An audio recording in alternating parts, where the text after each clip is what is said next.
Welcome to Tom Reads Books, the podcast where, whatever you're doing, I take you on an adventure through some of literature's most loved treasures.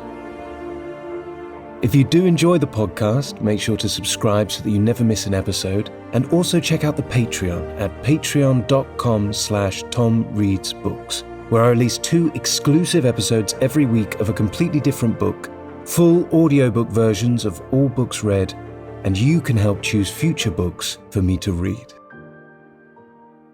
Now, though, I'd like to invite you to settle in, relax, and let me tell you a story.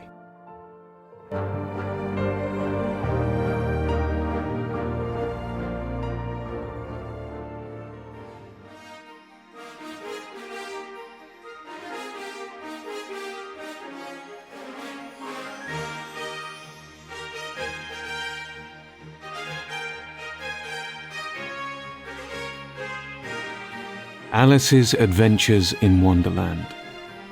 Written by Lewis Carroll.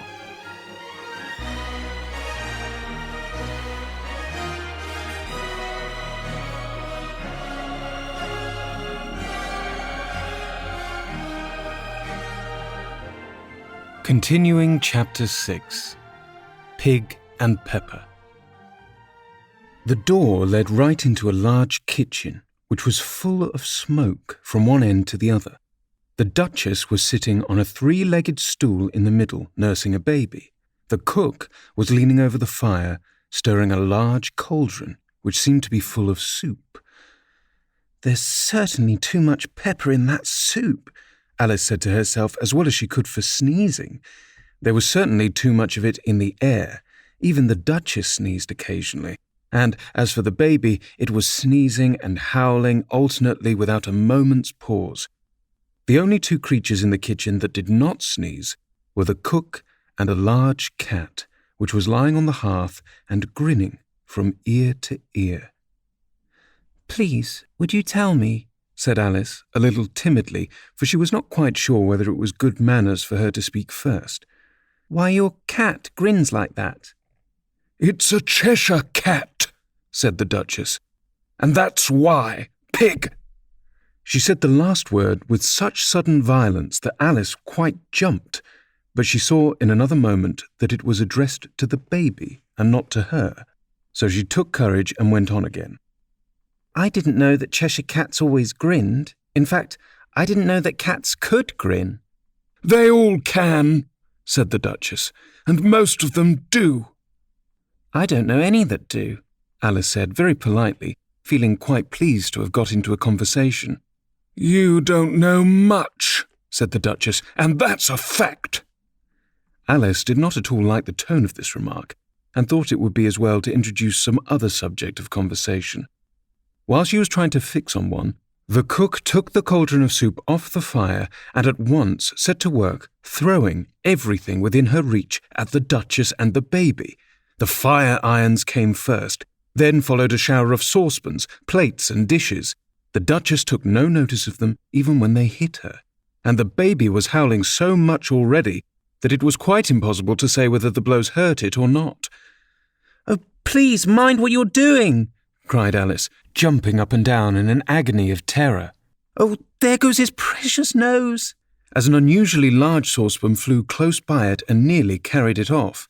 "If everybody minded their own business," the Duchess said in a hoarse growl, "the world would go around a deal faster than it does." "Which would not be an advantage," said Alice, who felt very glad to get an opportunity of showing off a little of her knowledge. "Just think what work it would make with the day and night. You see, the Earth takes 24 hours to turn round on its axis." "Talking of axes," said the Duchess, "chop off her head." Alice glanced rather anxiously at the cook to see if she meant to take the hint, but the cook was busily stirring the soup and seemed not to be listening, so she went on again. 24 hours, I think, or is it 12? "Oh, don't bother me," said the Duchess. "I never could abide figures." And with that she began nursing her child again, singing a sort of lullaby to it as she did so, and giving it a violent shake at the end of every line. Speak roughly to your little boy and beat him when he sneezes. He only does it to annoy because he knows it teases. In which the cook and the baby joined the chorus. Wow, wow, wow. While the Duchess sang the second verse of the song, she kept tossing the baby violently up and down, and the poor little thing howled so that Alice could hardly hear the words. I speak severely to my boy, I beat him when he sneezes, for he can thoroughly enjoy the pepper when he pleases. Wow, wow, wow. Here, you may nurse it a bit if you like, the Duchess said to Alice, flinging the baby at her as she spoke. I must go and get ready to play croquet with the Queen. And she hurried out of the room. The cook threw a frying pan at her as she went, but it just missed her. Alice caught the baby with some difficulty, as it was a queer-shaped little creature, and held out its arms and legs in all directions. Just like a starfish, thought Alice. The poor little thing was snorting like a steam engine when she caught it, and kept doubling itself up and straightening itself out again, so that altogether, for the first minute or two, it was as much as she could do to hold it. As soon as she had made out the proper way of nursing it, which was to twist it up into a sort of knot and then keep tight hold of its right ear and left foot so as to prevent its undoing itself, she carried it out into the open air. If I don't take this child away with me, thought Alice, they're sure to kill it in a day or two. Wouldn't it be murder to leave it behind? She said the last words out loud, and the little thing grunted in reply. It had left off sneezing by this time. Don't grunt, said Alice. It's not at all a proper way of expressing yourself. The baby grunted again, and Alice looked very anxiously into its face to see what was the matter with it. There could be no doubt that it had a very turn-up nose, much more like a snout than a real nose. Also, its eyes were getting extremely small for a baby. Altogether, Alice did not like the look of the thing at all. But perhaps it was only sobbing, she thought, and looked into its eyes again to see if there were any tears. No, there were no tears. If you're going to turn into a pig, my dear, said Alice seriously, I'll have nothing more to do with you. Mind now. The poor little thing sobbed again, or grunted. It was impossible to say which, and they went on for some while in silence. Alice was just beginning to think to herself, now what am I going to do with this creature when I get home? When it grunted again, so violently that she looked down into its face in some alarm. This time there could be no mistake about it. It was neither more nor less than a pig, and she felt that it would be quite absurd for her to carry it any further. So she set the little creature down and felt quite relieved to see it trot away quietly into the wood. If it had grown up, she said to herself, it would have made a dreadfully ugly child, but it makes rather a handsome pig, I think. And she began thinking over other children she knew who might do very well as pigs, and was just saying to herself, if one only knew the right way to change them, when she was a little startled by seeing the Cheshire Cat sitting on a bough of a tree a few yards off. The cat only grinned when it saw Alice. It looked good-natured, she thought. Still, it had very long claws and a great many teeth, so she felt that it ought to be treated with respect. Cheshire Puss, she began, rather timidly, as she did not at all know whether it would like the name. However, it only grinned a little wider. Come, it's pleased so far, thought Alice, as she went on. Would you tell me, please, which way I ought to go from here? That depends a good deal on where you want to get to. I don't much care where, said Alice. Then it doesn't matter which way you go, said the cat. So long as I get somewhere, Alice added as an explanation. Oh, you're sure to do that, said the cat, if only you walk long enough. Alice felt that this could not be denied, so she tried another question. What sort of people live about here? In that direction, the cat said, waving its right paw around, lives a hatter, and in that direction, waving the other paw, lives a March hare. Visit either you like. They're both mad. But I don't want to go among mad people, Alice remarked. Oh, you can't help that, said the cat. We're all mad here. I'm mad. You're mad. How do you know I'm mad? Said Alice. You must be, said the cat, or you wouldn't have come here. Alice didn't think that proved it at all. However, she went on, And how do you know that you're mad? To begin with, said the cat, a dog's not mad. You grant that? I suppose so, said Alice. Well then, the cat went on, you see, a dog growls when it's angry and wags its tail when it's pleased. Now I growl when I'm pleased and wag my tail when I'm angry. Therefore, I'm mad. I call it purring, not growling, said Alice. Call it what you like, said the cat. Do you play croquet with the Queen today? I should like it very much, said Alice, but I haven't been invited yet. You'll see me there, said the cat, and vanished. Alice was not much surprised at this. She was getting so well used to queer things happening. While she was still looking at the place where it had been, it suddenly appeared again. By the by, what became of the baby? Said the cat. I'd nearly forgotten to ask. It turned into a pig, Alice answered very quietly, just as if the cat had come back in a natural way. I thought it would, said the cat, and vanished again. Alice waited a little, half expecting to see it again, but it did not appear, and after a minute or two, she walked on in the direction in which the March Hare was said to live. I've seen hatters before, she said to herself. The March Hare will be much more interesting, and perhaps, as this is May, it won't be raving mad, at least not so mad as it was in March. As she said this, she looked up, and there was the cat again, sitting on a branch of a tree. Did you say pig or fig? Said the cat. I said pig, replied Alice. And I wish you wouldn't keep appearing and vanishing so quickly. You make one quite giddy.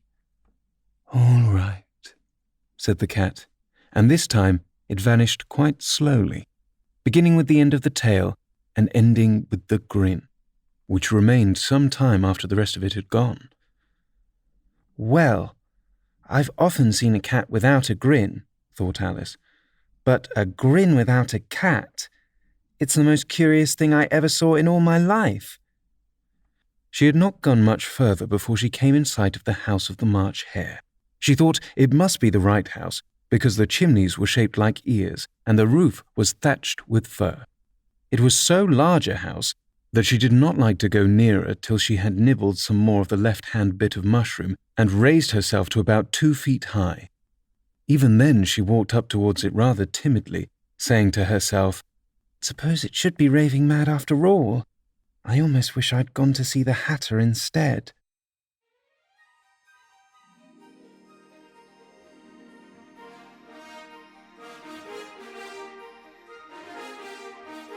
Chapter 7. A Mad Tea Party.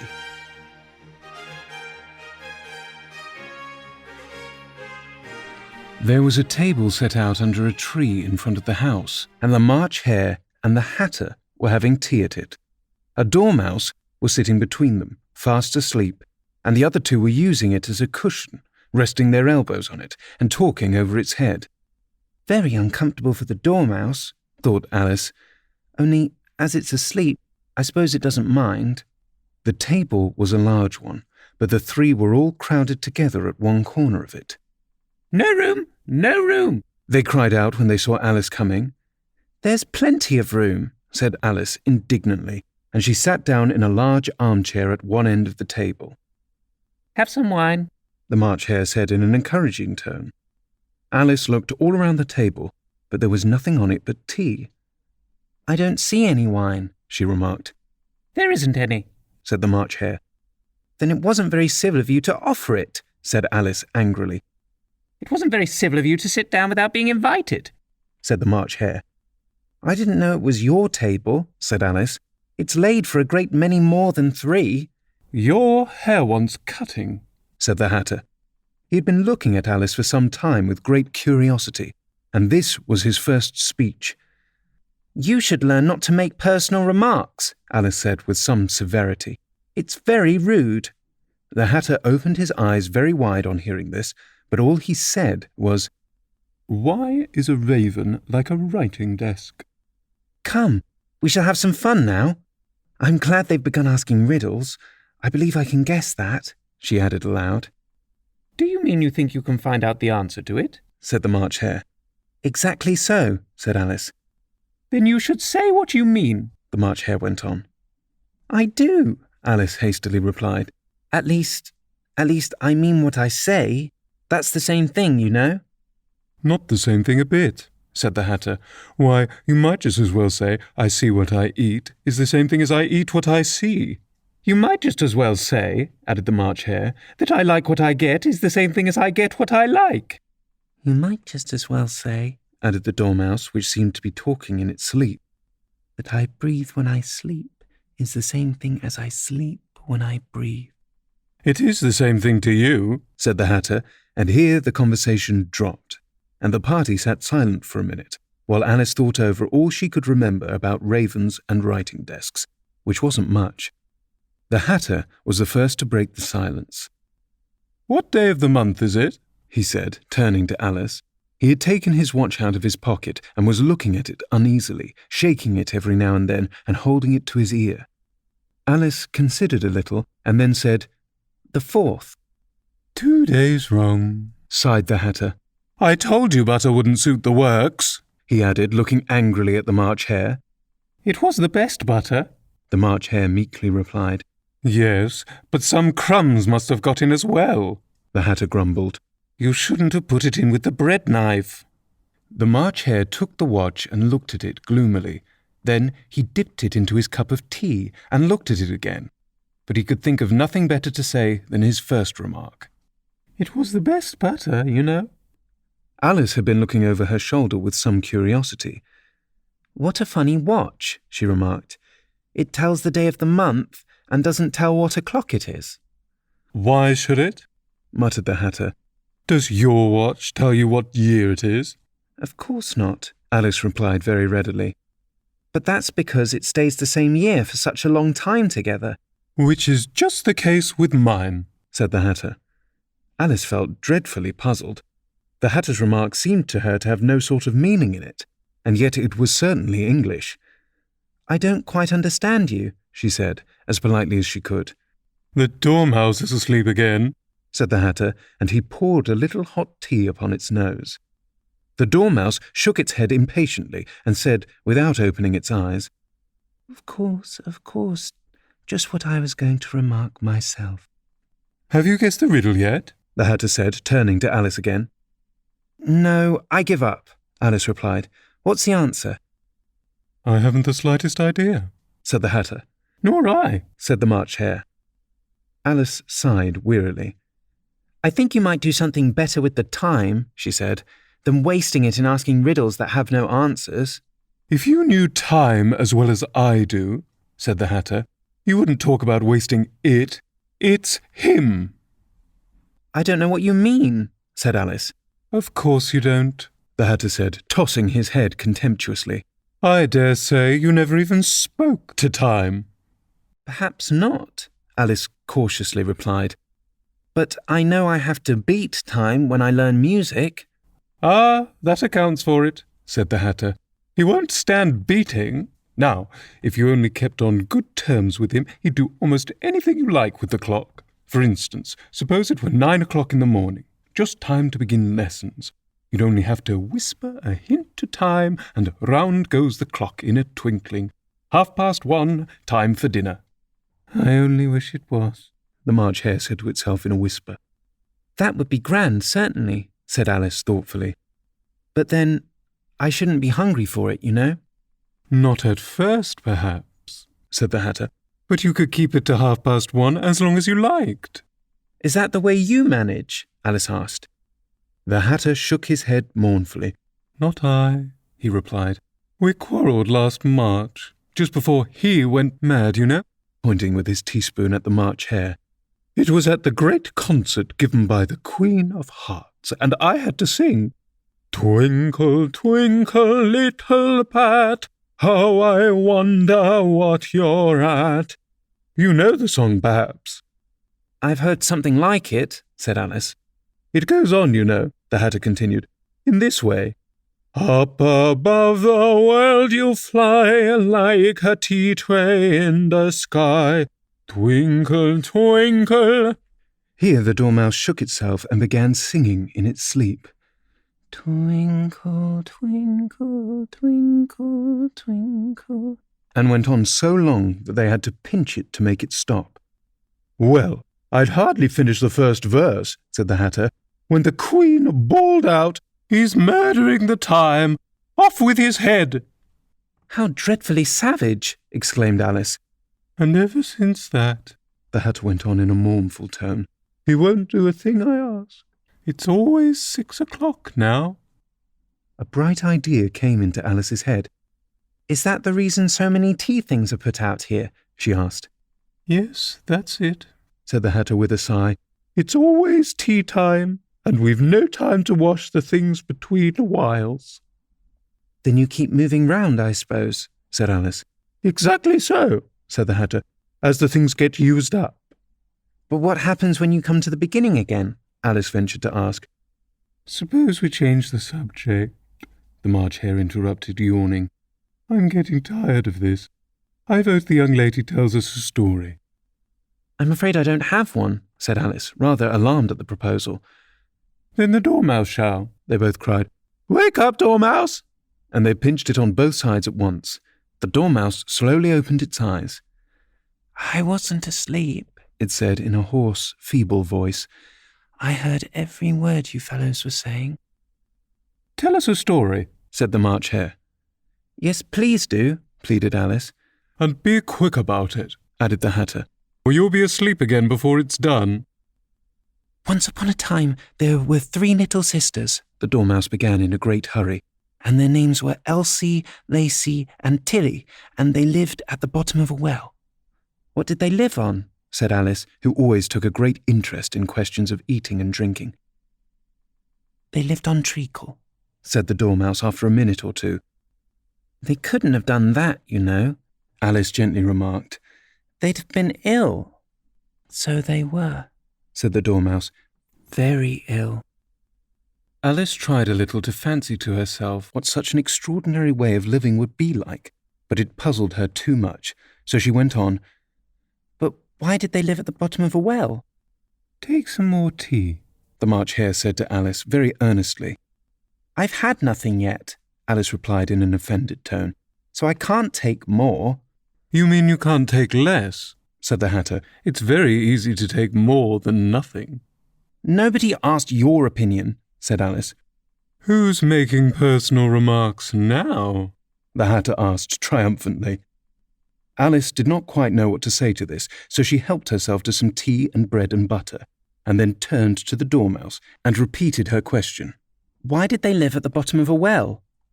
The Dormouse again took a minute or two to think about it, and then said, It was a treacle well.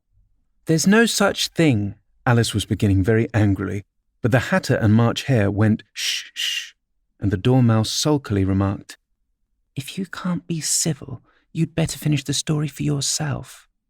No, please go on, Alice said very humbly. I won't interrupt you again. I dare say there may be one.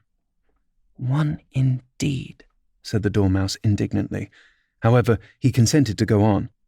And so these 3 little sisters, they were learning to draw, you know. What did they draw? Said Alice, quite forgetting her promise.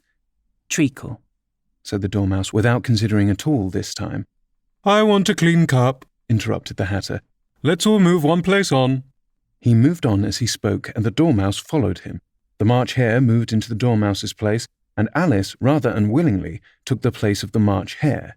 The Hatter was the only one who got any advantage from the change, and Alice was a good deal worse off than before, as the March Hare had just upset the milk jug into his plate.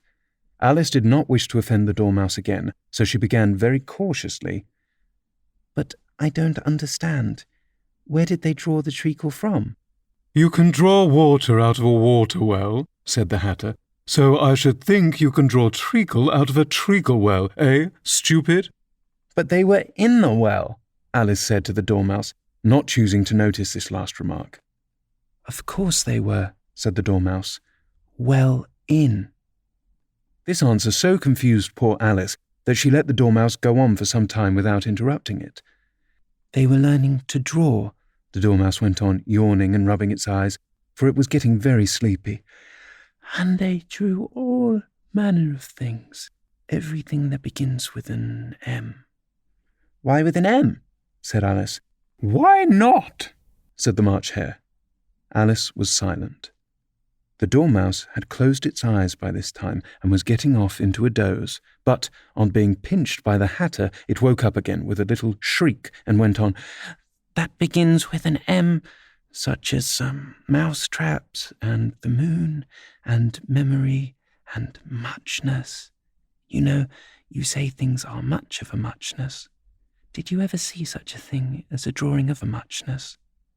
"Really, now you ask me," said Alice, very much confused, "I don't think—" "Then you shouldn't talk," said the Hatter. This piece of rudeness was more than Alice could bear. She got up in great disgust and walked off. The Dormouse fell asleep instantly, and neither of the others took the least notice of her going, though she looked back once or twice, half hoping that they would call after her. The last time she saw them, they were trying to put the Dormouse into the teapot.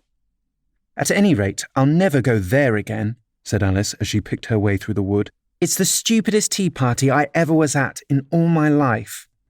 Just as she said this, she noticed that one of the trees had a door leading right into it. "That's very curious," she thought, "but everything's curious today. I think I may as well go in at once." And in she went. Once more she found herself in a long hall and close to the little glass table. "Now I'll manage better this time," she said to herself, and began by taking the little golden key and unlocking the door that led into the garden. Then she set to work, nibbling at the mushroom. She had kept a piece of it in her pocket, till she was about a foot high. Then she walked down the little passage, and then she found herself at last in the beautiful garden, among the bright flower beds and the cool fountains.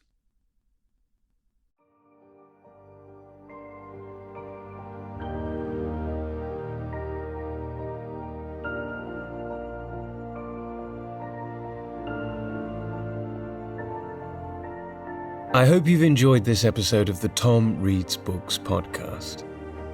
If you'd like to support the show, leaving a rating and a short review on whatever podcast platform you're using really goes a long way to help us reach new listeners. Other than that, I hope you have a wonderful day. Enjoy this snippet from the Patreon exclusive book we're reading at the moment, and I look forward to reading to you again very soon.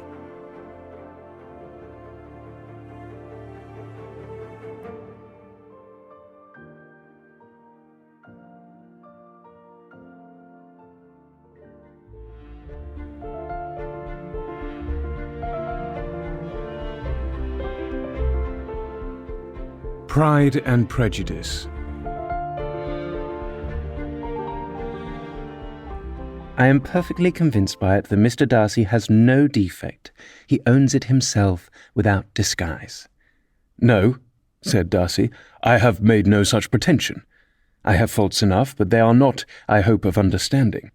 My temper I dare not vouch for. It is, I believe, too little yielding, certainly too little for the convenience of the world. I cannot forget the follies and vices of others so soon as I ought, nor their offences against myself. My feelings are not puffed about with every attempt to move them. My temper would perhaps be called resentful. My good opinion once lost is lost forever." "That is a failing indeed," cried Elizabeth. "Implacable resentment is a shade in a character, but you have chosen your fault well. I really cannot laugh at it. You are safe from me." "There is, I believe, in every disposition a tendency to some particular evil, a natural defect, which not even the best education can overcome. And your defect is to hate everybody. And yours, he replied with a smile, is wilfully to misunderstand them.